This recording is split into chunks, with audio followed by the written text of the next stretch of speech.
before you do that, do we need to confirm the partners coming in, or we just go ahead without the partners? I don't see Lynette or Victor. Just go ahead and let's go into the presentation quickly. Oh, okay. Okay. So I will go live. Okay, now, so we're about to start. Okay.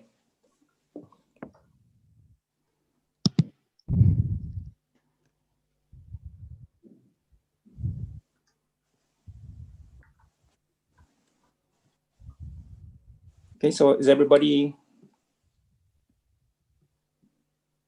You can start. We are Okay, live now. great. Great.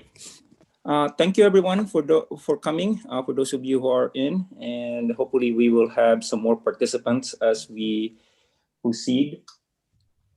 Hello and welcome to the results presentation of the Omdena and the Global Partnership for Sustainable Development Data. For this challenge, we use artificial intelligence and data science for agri-data, that is agricultural and food security in Senegal. Let me introduce the presenters, starting with myself. My name is Precioso, and I will be the main presenter. And will Margot please introduce yourself? Hi, I'm Margot Mason-Forsyth, and I will present the part about yield prediction and forest management. And Praveen? My name is Praveen Khanna for crop classification and risk assessment. Okay, and Ernitia, please go ahead. I'm Anitia and Paramasari, and I will be talking about the digital climate advisory services. Thank you, everyone. And so we present here today a demonstratable prototype of the vision implemented by the Omdena collaborators in solving this challenge. We crafted a mock-up website to provide our partners a visual representation of the results and a preview of how to utilize the solutions for farmers as well as other affected persons. The objectives of this challenge is the collaboration between GPSDD, that is the Global Partnership for Sustainable Development Data, and Omdena, data scientists and machine learning engineers, addresses the needs of Senegal through the application of technology on short-term weather forecast and long-term climate predictions, identify plant diseases, crop prediction, crop classification, forest management, and risk assessment.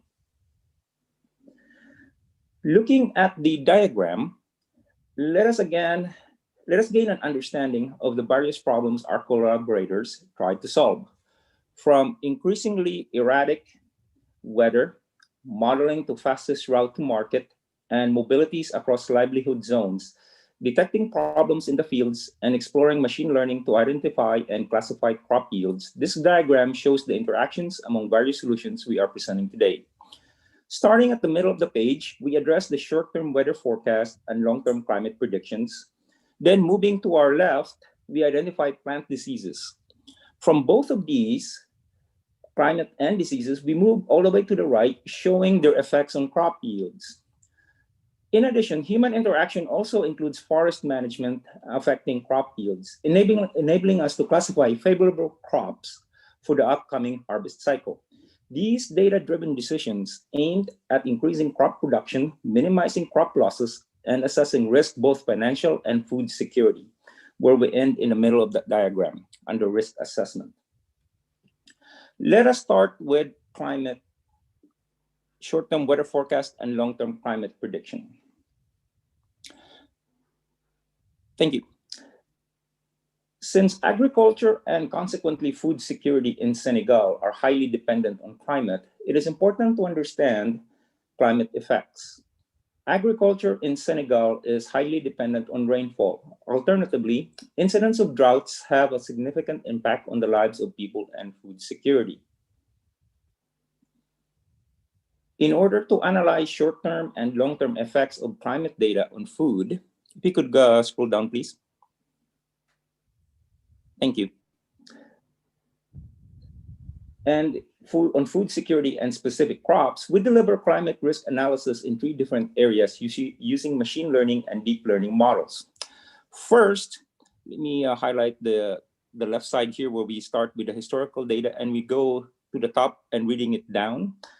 So first, we use crop suitability models using agricultural and climate conditions.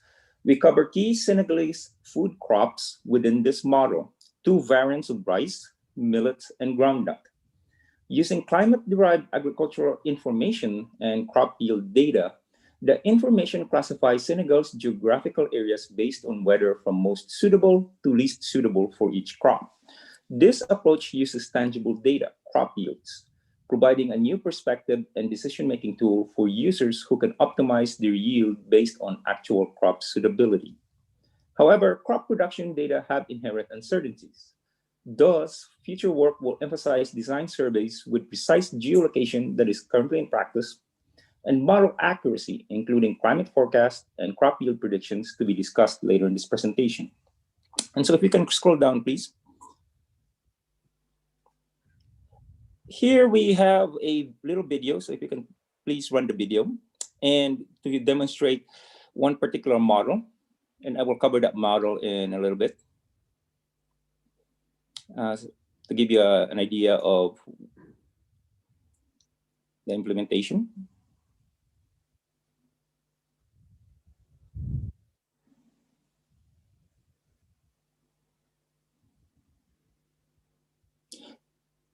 So let me state the second component. And the second component predicts the likelihood of drought occurrence by adopting weather data and standard drought indices. And what you saw in the video there were in relation to the drought indices. But let me cover the drought, the risk food security metrics. That was the video, sorry for that. But let me cover the drought indices. Based on the established standardized precipitation evapotranspiration index, or SPEI, we implement deep learning time series models to predict wetness or dryness for a particular area. As a result, a user can compute drought probability using a scale from 0 to 1 and with predictability of up to 6 months, which gives a user valuable knowledge to act accordingly. And finally, the third component, and that was the video that you just seen. The third component of our model addresses the food security outcome from climate effects. We observed that historically, drought did not necessarily lead to food insecurity, but was definitely a major factor. In order to model how factors result in food insecurity, we use the IPC acute food insecurity classification data to give us the measured state of a given region. This classification represents the food insecurity from none to famine level. So adjustments can be applied as a preemptive measure. And as you saw in the demonstration of the video, exemplifies this particular approach. For example, when the prediction shows famine level insecurity, planting famine-resistant crops can be undertaken. There were challenges encountered with all 3 approaches. The unavailability of the data were for specific crop varieties, absence of ecological and physiological requirements for crop varieties, the others, sufficient yield data at a local level, and finally, lack of food security and supply data. So for future work, we recommend using probabilistic measures using historical weather data and drought index data, modeling to specific crop types, most of all, data availability, not just from the past, but upcoming future data, so that the models can perform better and provide a more accurate prediction. So now I would transition to crop diseases, which is based on our diagram, will be the second part of the objective. And thank you. And so for crop diseases, we can just show the pictures right now. So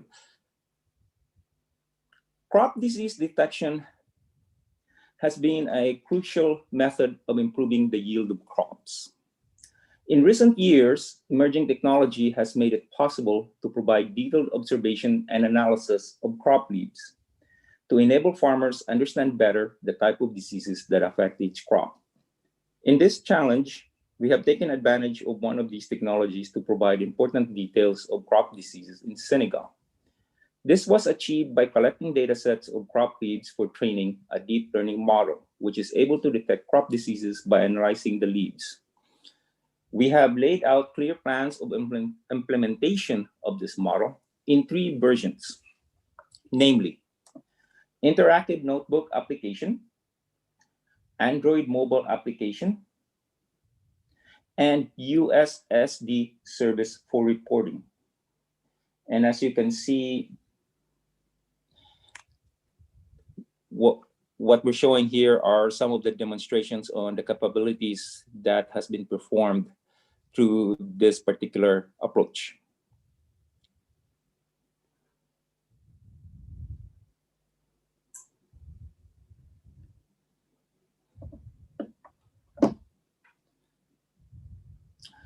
And so now going back to the main web page, we would go down. And so I will now transfer this presentation to my collaborator, Margot, and she will take on from there. Go ahead, Margot.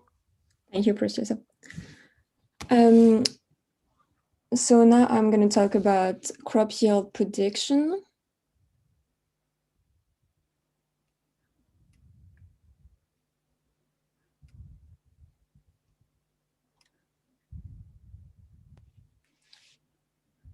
Sorry, the website is acting up.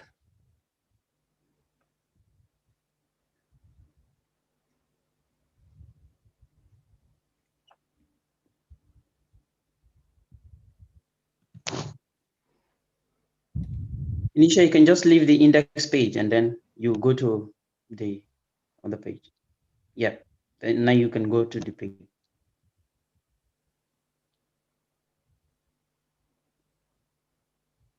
The yield prediction is not clickable. Out of the index page first. Don't access it from the index page. This is the index page. So leave it. Don't be in the index page. Like go to climatic risk. Go to climatic risk. Then do what you want to do from climatic risk. Now you can do what you want to do. Yay. Okay, so you can scroll down to the images, Anisha, and I will talk about that. So AI can be used to predict crop yields all around the country of Senegal in order to assure food security by guiding the farmers, planning food storage and transport, and by helping policymakers focus on the most vulnerable communities. Yield prediction can help prevent famine, support the local economy, and improve sustainable agricultural practices. Therefore, in this project, we studied several approaches to predict crop yield in Senegal. The main challenge we faced was the lack of ground truth data, which are the surveys reporting the crop yields in Senegal. So we implemented 2 different methods. The first method implemented uses pre-processed satellite images to predict crop yield using a pre-trained deep learning model for each crop type. So here we train for maize, rice, and millet. Then we have the second method. You can scroll down. Thank you. The second method forecasts the vegetation indices that give information about the health of the crops. The crop yield is then predicted after the planting season using the forecasted vegetation indices through simple regression. So as a result, we have implemented notebooks that predict crop yield in specific regions. For example, I will show you a notebook using the first method presented, which is the deep learning one.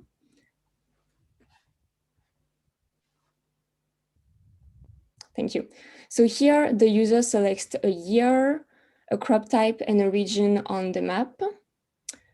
Then the notebook will gather the reflectance data used to collect information about the crop's health, then the temperature day and night, and finally the land cover used as a mask to remove all non-cropland pixels.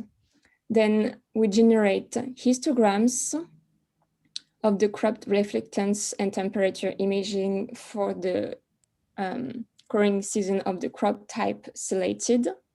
As you can see here, it's the cropped images and the histograms that are then passed to the pre-trained deep learning model that predicts the yield for the selected region, year, and crop type.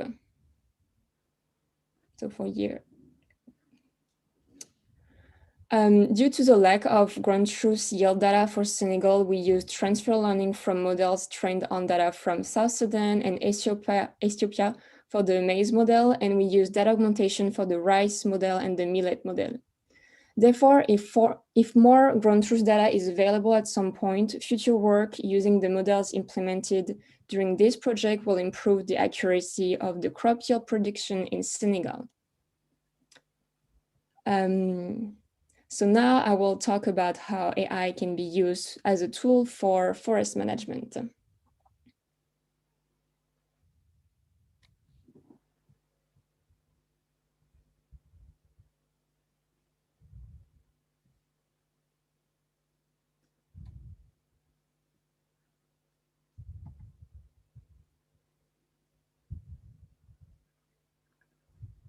You can start. Oh, okay, thanks. So forests play an important role in agriculture. Deforestation has direct impacts on climate change, crop yields, and the environment.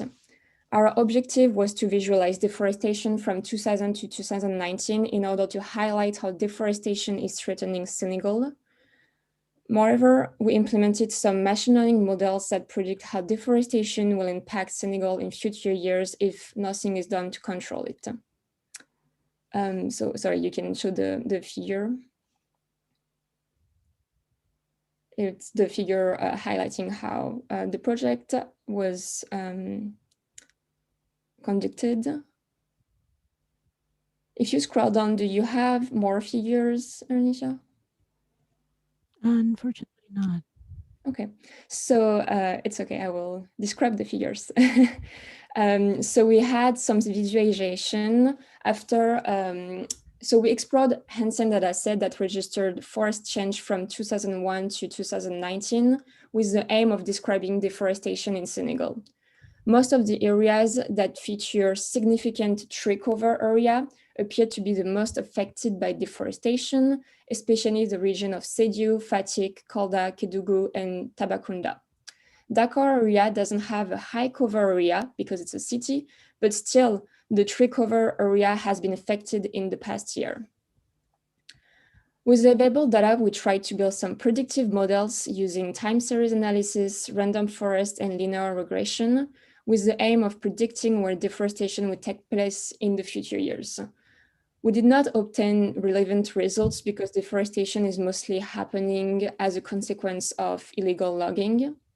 So for future investigation, further data can be collected and other factors can be taken into account, such as fires and more specific logging data, for instance.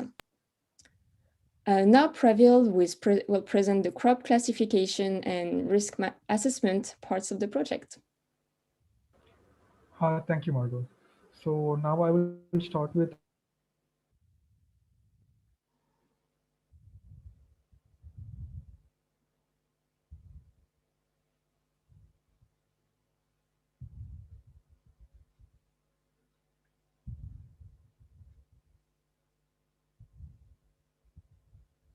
the crop classification. Understanding how farmers decide what crops to grow, it will provide information on crop diversity and nutrition outcome. But the problem is to get the information on the crop types and yields, developing nations depends more on ground truth data. So what the problem with that is they are expensive to acquire, and they are infrequent and takes long time to acquire the data. So we take this challenge and we try to use satellite images and machine learning to get the crop classification and the yield information for the crops. Anisha, can you play the video from the start?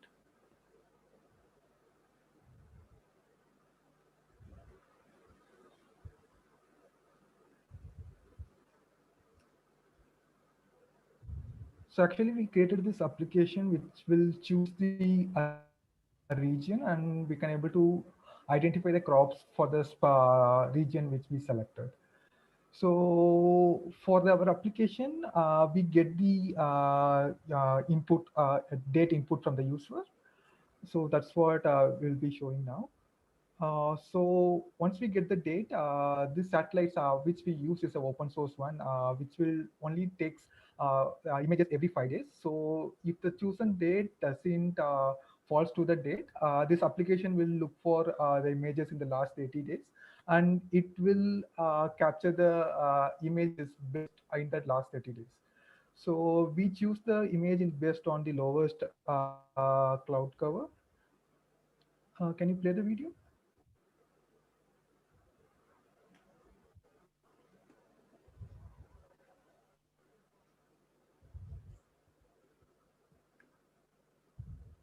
You want to play the video? So yeah, no, that's okay.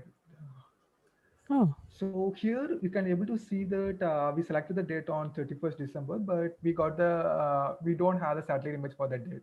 So we got the image on 3rd December. So once we got the images in the map, you can able to see the actual image for the 3rd of December. The images that is surround that region is actual latest image of the Google Maps.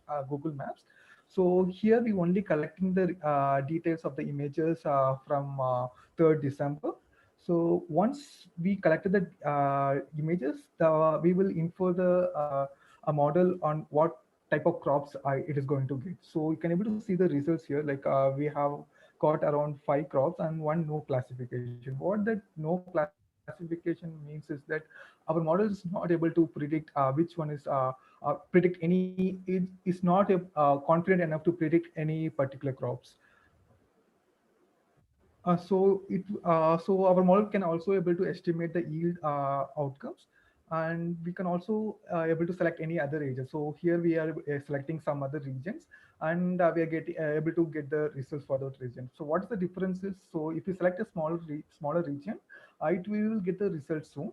For covering a region like country level, we need some powerful system. So that's the reason we are just choosing for small regions.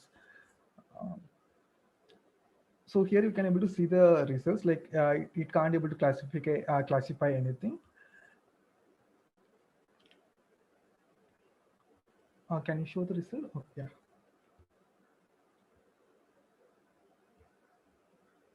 So as we can see, our model can detect 7 crops and 1 intercrops. We trained our model on the ground truth data of South African farms. As we don't got data for Senegal, that's the reason why we got many crop that is not major crop in the Senegal. Our model can be trained with any number of crops. So ground data for Senegal will help to fine tune the model. This concludes the presentation for the crop classification. Next, I will be presenting for risk management, risk assessment.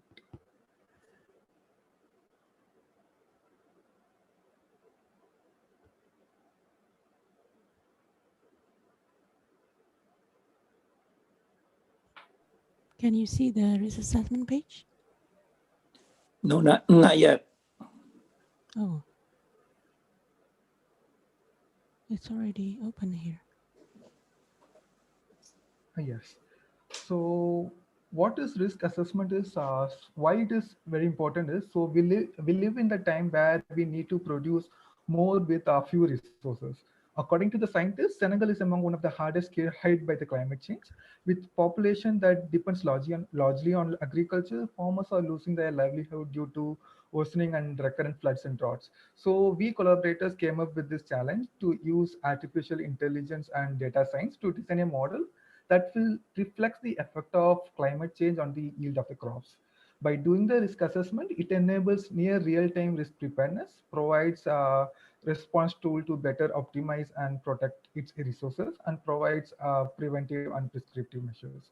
So the image you are seeing now is what is the data we have collected. Uh, so, so So first, we started to understand the list of factors that would represent the climate change. As you can see from the topmost rows, our factors includes climate, soil, crop, weather events, and socioeconomic factors. Every column represents the vectors. For instance, the climate, we consider the vectors like temperature, rain per season, erosion, wind speed, like that. So what we are doing is data fusion. We collect all the factors and we use machine learning to obtain the scores. Can you scroll down?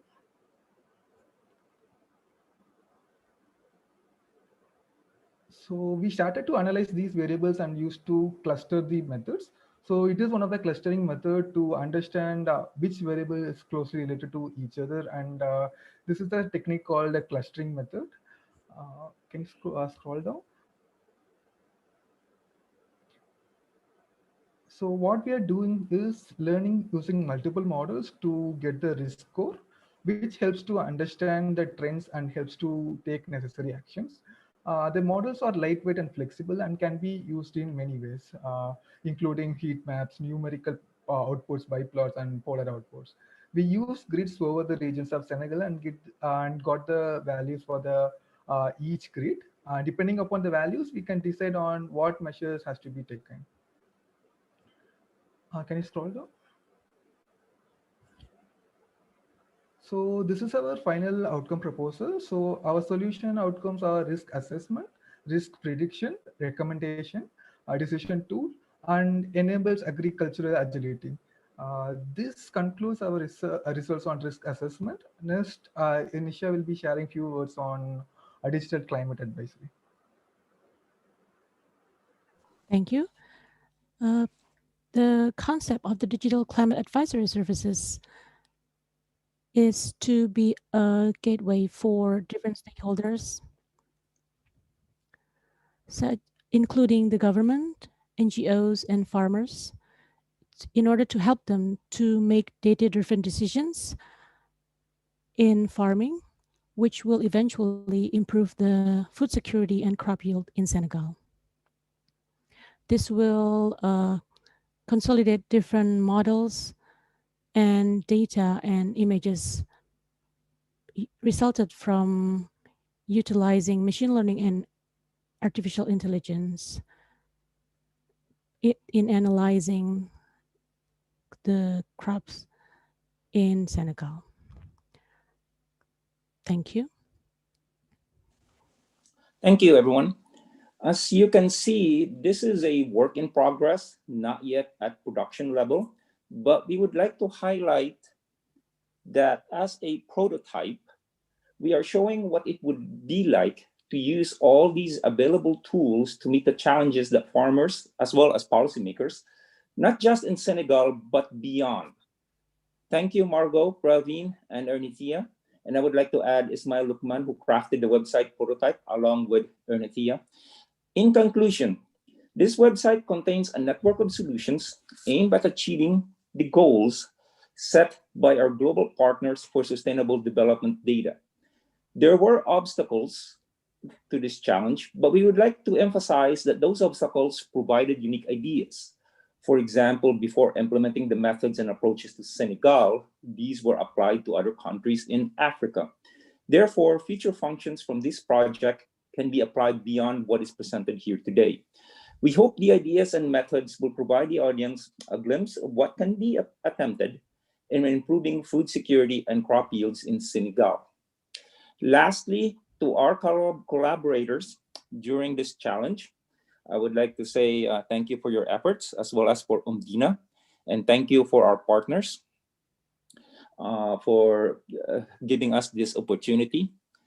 This concludes our presentation, and we are now open for any questions and feedback from our audience. Thank you. And Ernithia, if you can just please keep the website at the front page. Thank you.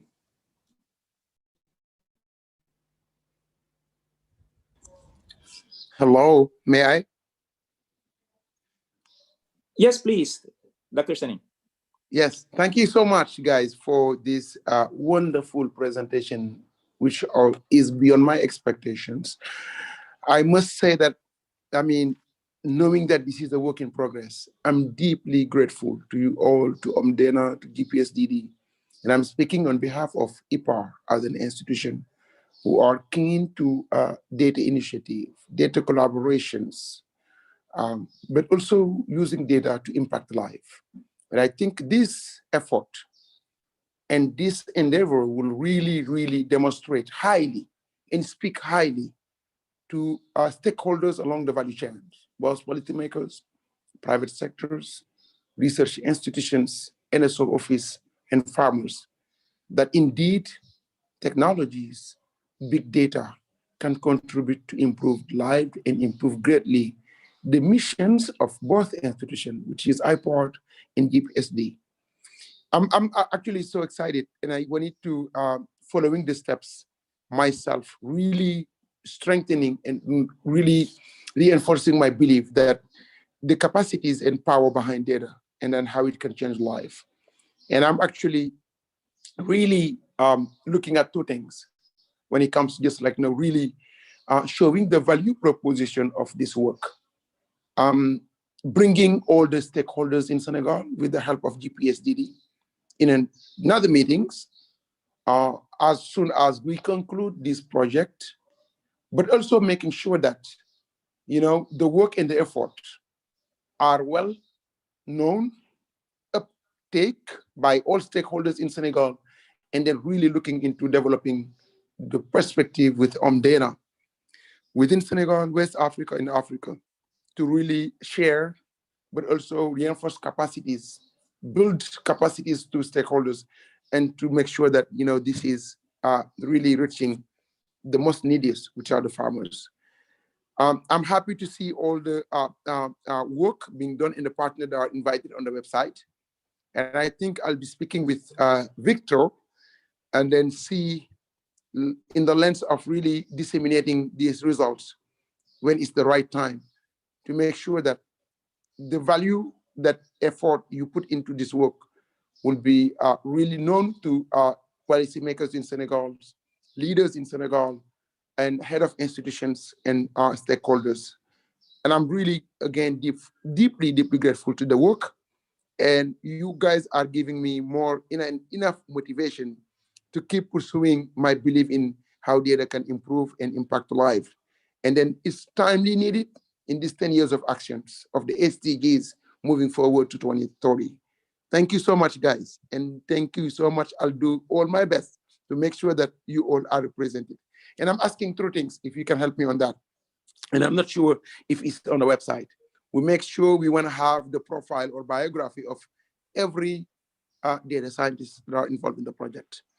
If you can have also the metadata on the website, and as well as the work in progress as a presentation, we'll make sure that when we are mobilizing stakeholders from policymakers to the end users, which are the farmers, we can convince them and then show them the preliminary work in preparing the bigger meeting to make sure that, the work of Omdena is really credited and then uptake by policymakers and then showcase the example of Senegal. Thank you so much. Thank you very much, Dr. Seni, for all those kind words. And yes, we will answer your call and provide you those information that you would expect from us, no less than what we have today. And so we sincerely appreciate from your perspective what we were doing here and how we can help for those that would like to use this. And so I would also like to open this for anyone else to ask questions or provide any feedback also. Once again, thank you for IPAR, for GPSDD, for their efforts. The floor is open.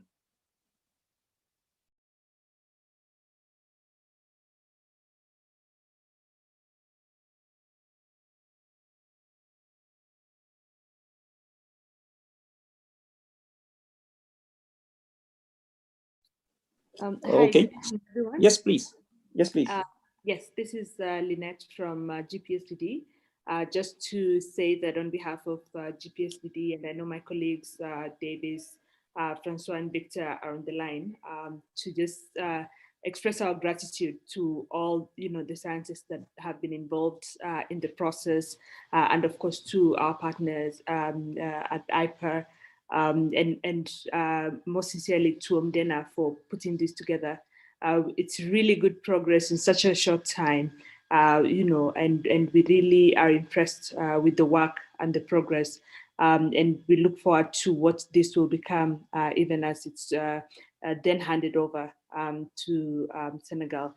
So thank you everyone for all the effort, for all the work, and for all the thinking that has gone into this. And we are very proud of the results that we have. Thank you. Thank you, Lynette.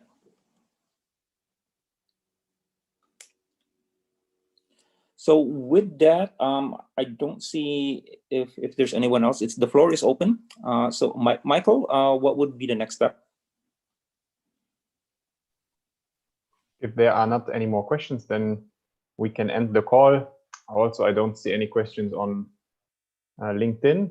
So, Victor, I would like to maybe invite Victor, maybe Sure, to give please. us his perspective moving Yes, forward. please. Yes, Victor, are you online? Yes. I would love to hear from your voice, GPSD perspective about this collaboration, because from our end as an institution, as IPAR, we really want to take this to the next level. And what I mean by next level is really demonstrate partnership, how partnership can help break through certain really critical questions in reaching SDG 2, for instance. I also want to make sure also demonstrating how data can improve life. And then this also is in direct line, really straight line with GPSD global objectives, but also IPAR national objective in the country, national objective in combating food insecurities. Thank you so much, Dr. Sen. I think that Lynette, on behalf, also just spoke now to express deep gratitude to all of the data scientists who have worked together collaboratively, regardless of where you're located, working with the folks in Senegal.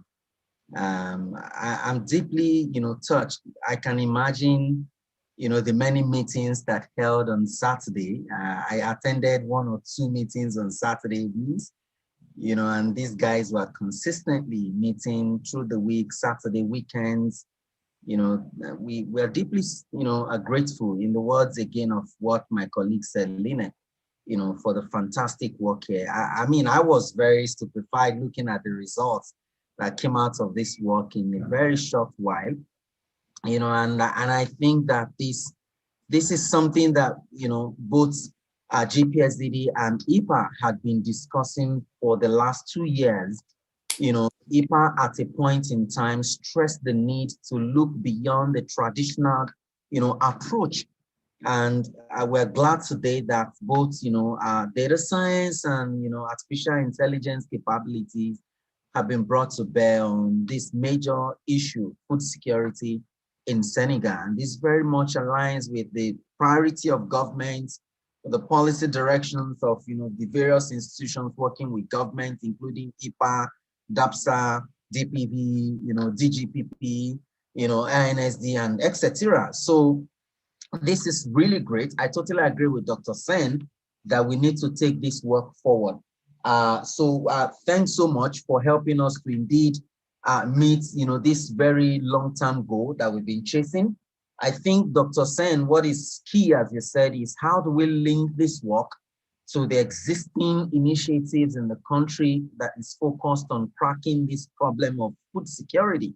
I think there is an evidence here that can add or that can connect to those existing initiatives, and that we can connect the dots across those initiatives. And thirdly, I think that we need to find a way, Dr. Sen, we need to talk to find a way to cascade this, the capacity and the lessons out of this, experience to the key institutions that have been working in this particular space, trying to resolve food security issue.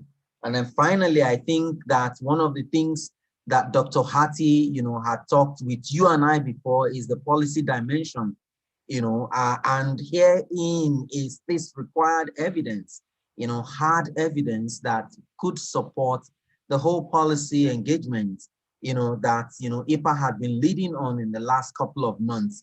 So let's find a way to wrap this together into a next phase of work within, what IPA is leading on their ag front, bringing all of the key stakeholders together engaging the policy, decision makers with this very solid evidence that we have. And I think that our partnership with Omdena will not end here.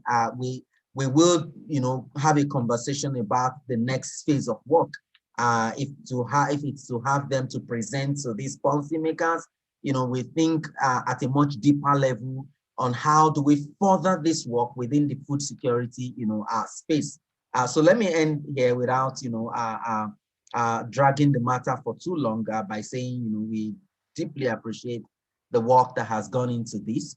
We will work with IPA to ensure that, these outputs and the lessons and the capacity, out of it would indeed, be deepened within the ACT space in Senegal. Thank you very much, everyone. Thank you, Victor. And I think one last request, I would love in the due time to make sure that, skills and knowledge can be transferred to few people and in key institutions to really keep on trying on this work.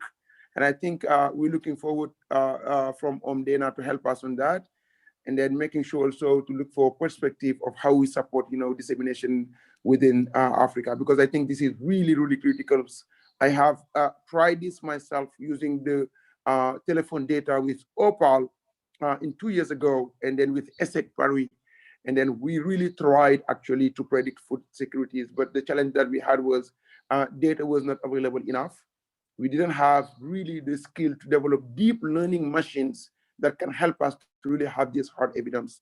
And I think following this path is the way to go when it comes to really tackling complex issues regarding food insecurities.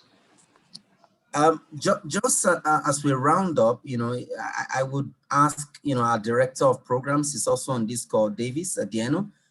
He may want to also chip in, some fundamental, directions on this, and perhaps, just officially on the part of GPSDD. Davis, if you mind saying something.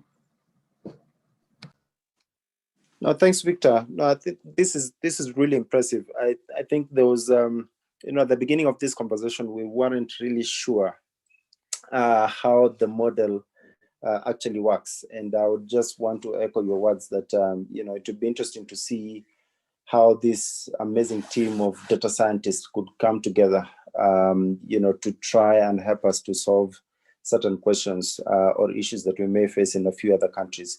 I think the point that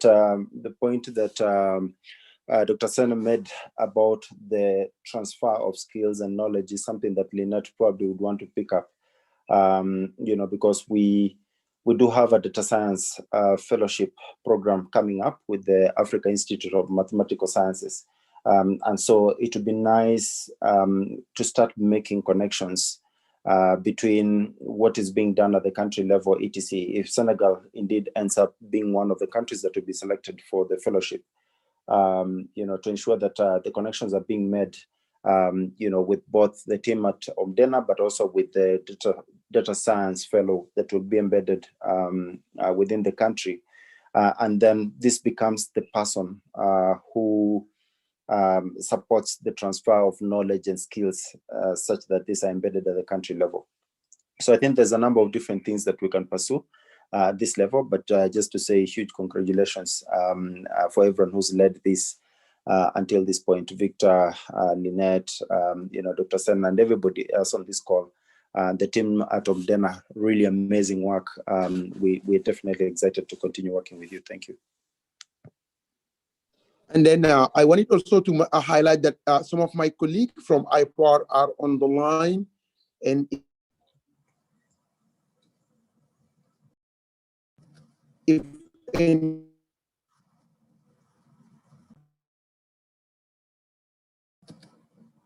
we're losing you, Saidina. Can anyone hear him? So people interested in. Okay, great. Yes, we are. Yeah, we are losing a connection. Dr. Sen, we're losing you. I know that there are a few other persons. The director from IPA. It would be nice to hear your voice, please. Maybe I can come in. It's not the director of IPAR, but another colleague of SEN. I'm Dr. Ibrahim Aka. I'm mostly working on land-related issues, and I just passed by, right? But I'm interested in that that topic, and I will learn more about what you guys have done from my colleague. I will follow up with him to see what you guys have done, and I think it's very important. Myself, I'm working on land-related issues, and now I'm seconded staff at the RCU, at the Regional Coordination Unit of ILC, International Land Coalition in Nairobi. Yeah, so it's a pleasure getting into this room and seeing that you guys are doing a wonderful job. Thank you. Thank you so much. You're welcome. I think we also have Fao. Ngon Fao. Yeah, we have Nengone, and then we have also one of our colleague, Ne Khadija. Ibrahima, who was online, just left. I mean, if you have any questions, guys, I think it's time to ask those, and then we can follow up at the group in the office, and then helping really moving this work to the next level, which are very critical to SDGs, critical to data partnership, critical to our policies in Senegal.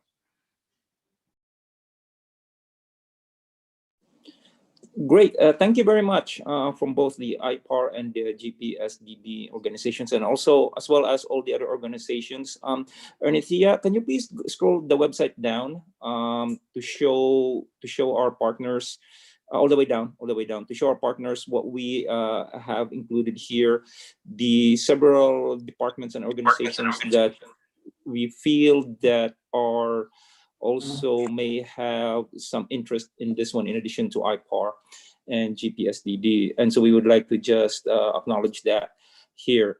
In this note, we do have a question coming from LinkedIn, and I don't know if everybody can see this too in the chat here, but I would like to just speak this out, and this is more directed to the crop yield section of the objectives.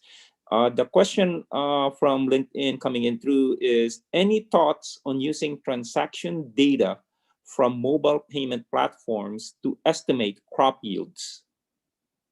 So if anyone that has both information on the transactions, the platforms, and the crop yields would take the floor on that one.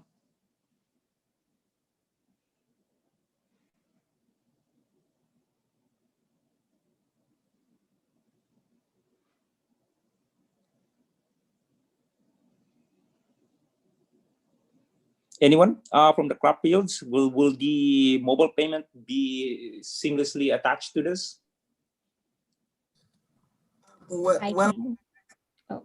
Okay. Go ahead, Victor, please. So I can try to answer, working on the crop yield prediction part. We haven't considered the mobile transaction. I'm not sure how much data we would have for that in Senegal. That would be the main issue, I think, again. And if anything was done and recorded, and if we were able to access data to then maybe use time series, I am not sure how we would be able to collect the data easily to relate it to crop yield prediction. That would be my answer. If anyone else wants to answer. Yeah, I would like to add something. I think last year when I was competing in our ESSEC Paris with Orange, I was developing this type of deep learning machines to really predict market infrastructure, looking at really livelihood around livelihood zones. And I was targeting mainly water sources, transportations, and like urban cities transportation, and also community transportations. And there are some data available when it comes to, like, the price market, local market price of certain crops like rice, like peanuts, like millets. However, those data sets are not really gathered in one place where you can find like time series data. but you can actually really gather those from different sources, from Orange platform, and then from also the SILS website, who is actually collecting those data, trying to enable local and community market data informations for decision-making processes. Yes, I think from this perspective of really enhancing the performance of the models, you can actually invite those data sets to the models. I'm not sure if that speaks to you guys as an expert moving forward. Yeah, so in follow up to that one, mobile payments in the crop diseases has been implemented. Stay with this page, Ernitia. Thank you. On the left side of this diagram, in the crop diseases, the mobile application, there's some implementation with that one. It is possible to apply and transform some of that methods and some of that approach to crop yields. But as Margot has mentioned, they have not approached that. However, that doesn't mean that in future work and in future approaches that will not be considered. So we do thank you for that certain idea, for that question to be brought up and brought up also towards our partners.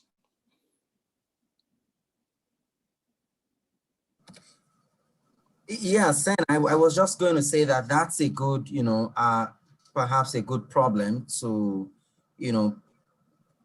put before Orange. I don't know what the mobile money and mobile payments, transaction, penetration looks like in Senegal, unlike what you have in places like Kenya. Of course, it's very poor in number of West African countries, but very much advanced in the Eastern African, sub-region, because that in itself then can help us look to the telcos to do, when they do their customer segmentation and they know those farmers' locations across the country, the sort of, transactions with respect to sales of commodities, particularly those, major food crops. And so those quantifying the scale of those transactions based on those commodities can give some indication. But of course, using that type of data on its own alone may not give you exactly what you want. Like you said, it might have to be that a combination of data sources or types are brought together and, mashed up to be able to give some rough estimation of crop yields. Yeah, so, but I think the biggest issue is, the prevalence, so to speak, or the penetration of mobile money, transactions or platform in Senegal, and then whether the telcos also would be willing to work, in this regard by looking at their customer segments, pinning out those who are farmers across all the regions, and then being able to aggregate this type of data from their platform. Yeah. Excellent questions, Victor. I must say this, in Senegal, mobile payment penetration is almost like about a 95, between 90 and 95%. Given that actually we have so many providers of the services in Senegal, and I think the market is actually open for competitions regarding money transfer, payment transactions, whether it's in the agriculture field, the medical field, and TCOM, and then also One Health services.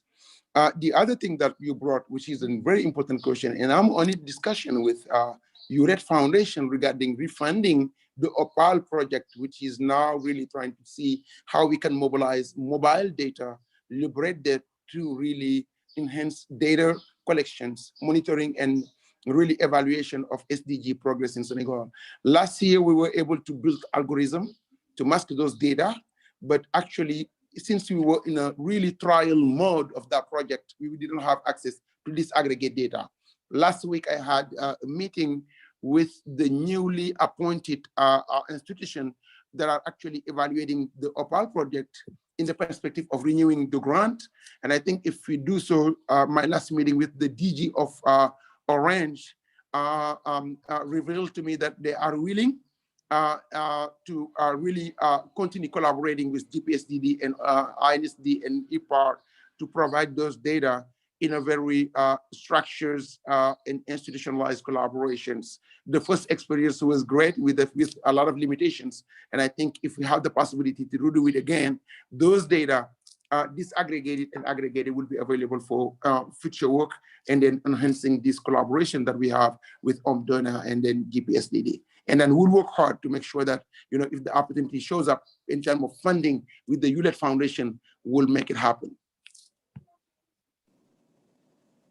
Thank you, Dr. Sam. And also I would like to say thank you to Victor and Lynette from GPSDD. And I would like to say thank you to the collaborators and also for Omdena for this chance to do this work. With that, we're coming up to be about an hour. So I think, Michael, would that be for the presentation?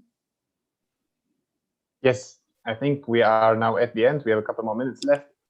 And then one couple question. Can you send us the link of the website, please? Victor, if you can send it to me via WhatsApp or anything right now, I will be beginning to share it with my colleague to make sure that they understand everything that went through that presentation. Yeah, I think the team at Omdena will do this, but I think one more thing just before you sign out very quickly is just also the comms part of this. When this was kicking off, we did a joint comms, statement. I think now that we've got a fantastic product, which I see you've leveraged already on your website, we can also do a joint, comms, announcement on this, so that we can interlink both the GPSDD, IPA, INSD, just interlink the portals onto this news, so that as Omdena pushes out, we can actually have access across all the, URLs of all the contributing institutions. And then I think we at GPSDD may want to also perhaps work together with you to put together a knowledge product on this, so that it then can go again across all platforms. So the Excellent. IPA, Omdena and us can jointly work on a comms and a knowledge product that we can leverage, and we all get mileage out of it. Thank you, Awesome. Victor. Thank you, Davis, always. Thank you, Perfect. everyone. All right, Michael. thank you. Yeah. Thank you, everyone, and bye-bye.